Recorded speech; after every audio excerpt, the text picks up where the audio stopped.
with a chance to end the Wild Things' 9-game winning streak. The Yalls lead 7-5 entering the bottom of the 9th inning. Kent Kleiman, the 6'7" left-hander, enters the game facing the 8-9-1 portion of the Wild Things order.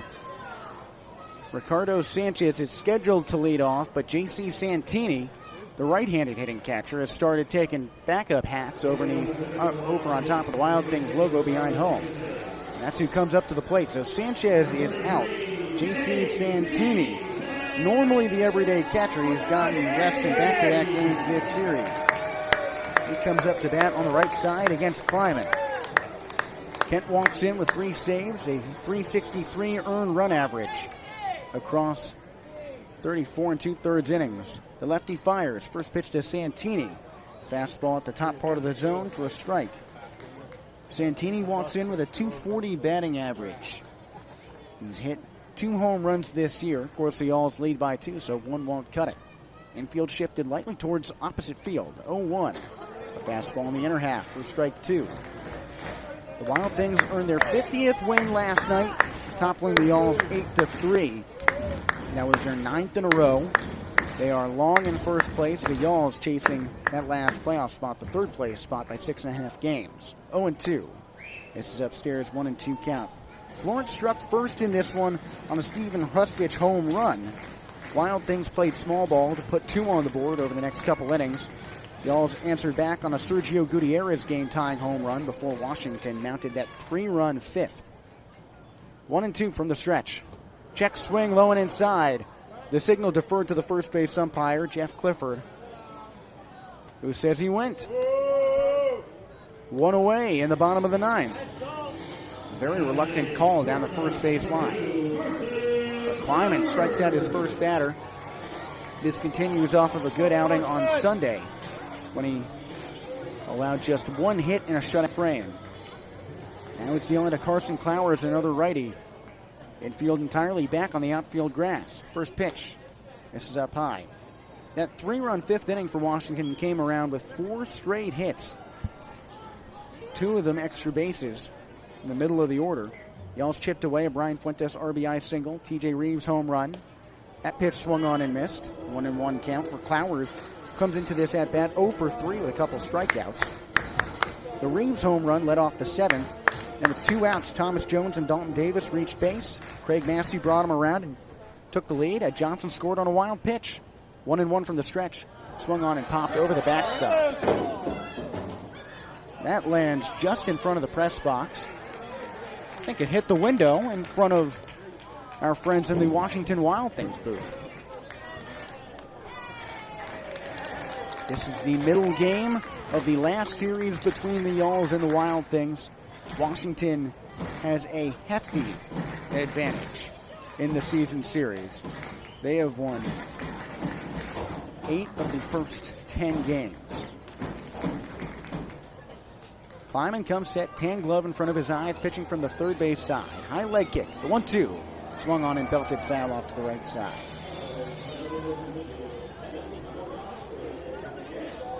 Kleiman faced some trouble on Friday night. Actually, facing some trouble is an understatement. He blew the save in Friday night's game against Joliet. The Yalls were up 2 runs entering the 10th inning, and he ended up getting a loss.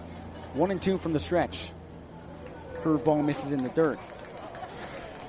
And that was a backbreaker for the Yalls. They were up in the 10th inning after mounting this 2-out rally. 2-2 from the stretch. Swing and a belt up the middle in front of center fielder Thomas Jones, and it lands. Base hit with 1 away, and that brings up the top of the order in Robert Chayka, although he is 0 for 3.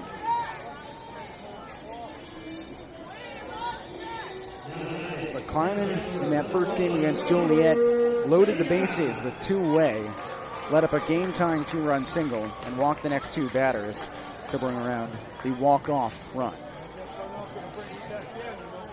Chayka, another righty, crowding the plate in a low closed-off stance. First pitch. Leans back at the fastball high and inside. Chayka had the spot start in this one. The everyday center fielder, Caleb McNeely, injured himself on the first play of the game, crashing into the center field wall to rob Ed Johnson of a leadoff hit. Chayka relieved him after that. 1-0. Swings and misses behind the fastball. 90 miles per hour from Kleiman. Infield at double play depth.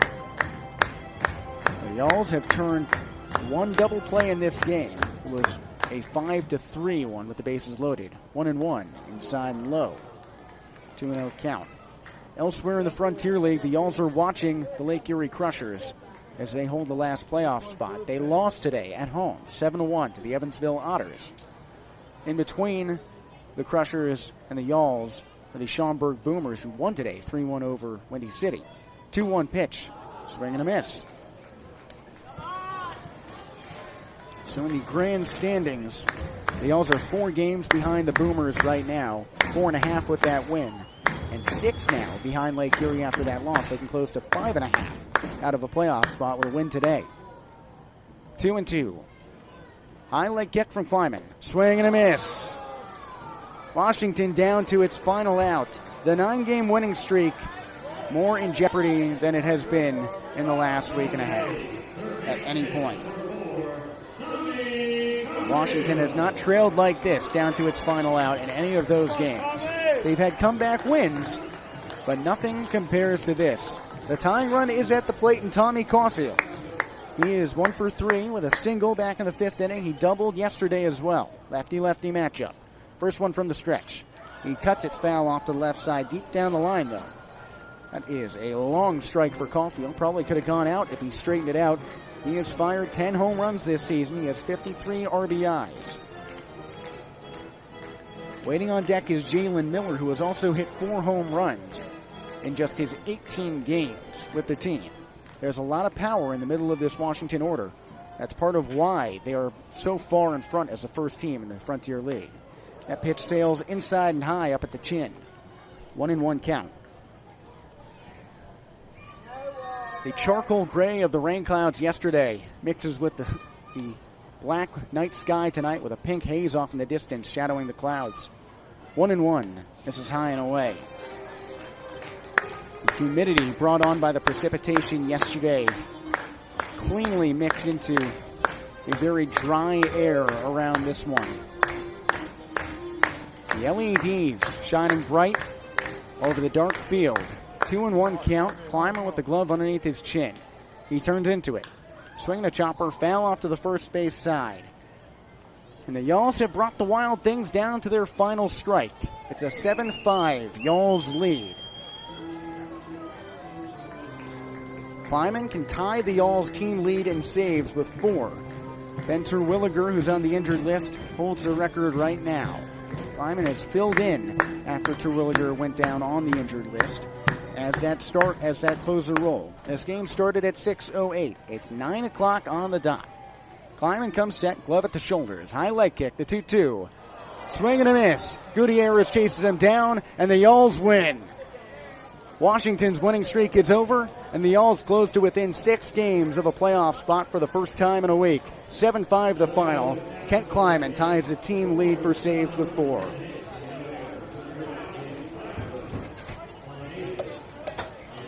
Kleiman strikes out the side in the 9th inning to clinch the win.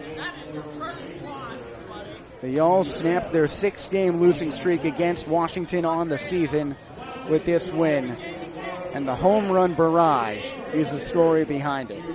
3 home runs for the Yalls in this one. 1 from Steven Hrustich, 1 from Sergio Gutierrez, 1 from T.J. Reeves.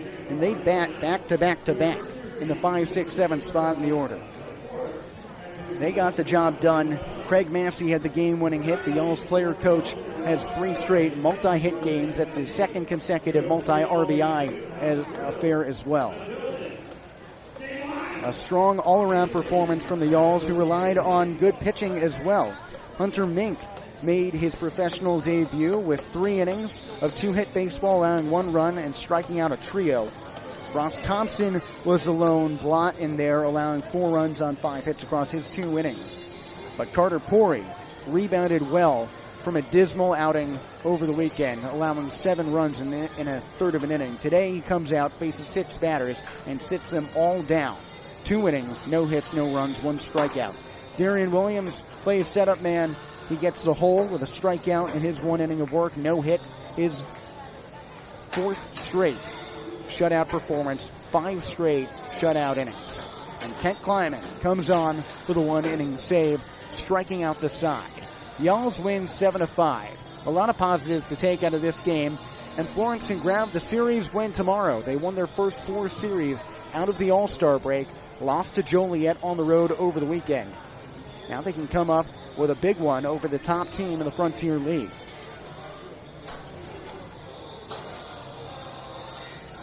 Going over the multi-hit games in this one, Ed Johnson had 2 singles. Craig Massey had 2 singles, including the 2 RBIs. Johnson also elevated his lead in the stolen base department with his 21st steal of the year. That's first on the team. Fuentes had that single, the RBI, snapping a 12 at-bat hitless slump for him. Unfortunately, Hank Zeisler's on-base streak ends at 33 games, 2 shy of the season record set by Fuentes of 35. He went 0 for 4. TJ Reeves, after a 2-hit day yesterday with a pair of doubles and an RBI, launches that home run. Steven Hrustich has the lone home run on the day. Sergio Gutierrez with 2 hits, including the home run, and 1 in the 9th inning. Thomas Jones still searching for his second hit as a Yaw. He has been barren since his first game with the team last week. And Dalton Davis comes up with a 1 for 3 line, scoring an all-important game-winning run for the Yaws in the 7th inning. Thank you so much for tuning in throughout this one. It's been a hot night out here in Washington, and the bats reflected that for Florence. We'll be back tomorrow. It's another 7:05 first pitch, so an hour later than it was today, and hopefully we won't have the rain push it back an hour like it did yesterday. That's it here from Washington. Y'all's win 7-5. Y'all have a good night.